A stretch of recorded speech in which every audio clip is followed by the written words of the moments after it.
Hello বন্ধুরা, আজ আমি ডিম টোস্ট রেসিপি করব।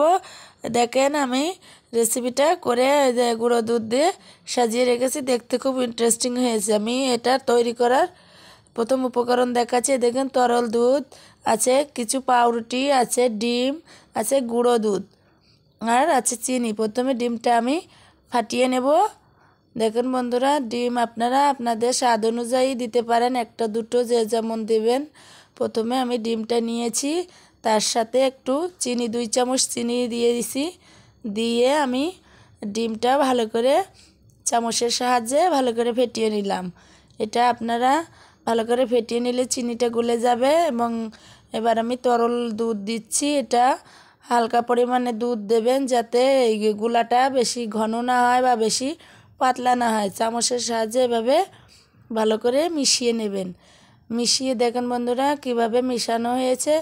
আপনারা এভাবে ভালো করে সুন্দর করে মাখিয়ে নেবেন। এবার আমি কড়াইতে একটা নন স্টিকার কড়াই নিয়েছি, এতে আমি কিছুটা সয়াবিন তেল দিয়ে দিলাম। এবার পাউরুটিগুলো দুধের ডিমের গোলারে চারিপাশে ভালো করে মাখিয়ে নেব।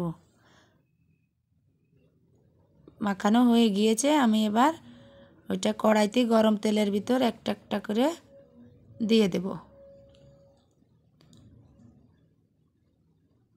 একটা একটা করে আমি অল্প আঁচে আমি এগুলা সুন্দর করে ভেজে নেব।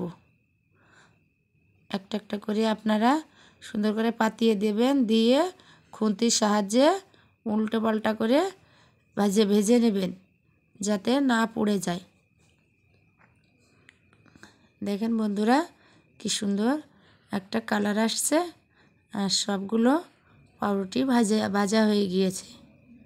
আর আমরা গুঁড়ো দুধ দিয়ে সুন্দর করে সাজিয়ে দিয়েছি। আমার রেসিপিটা কেমন হয়েছে আপনারা অবশ্যই কমেন্টে জানাবেন।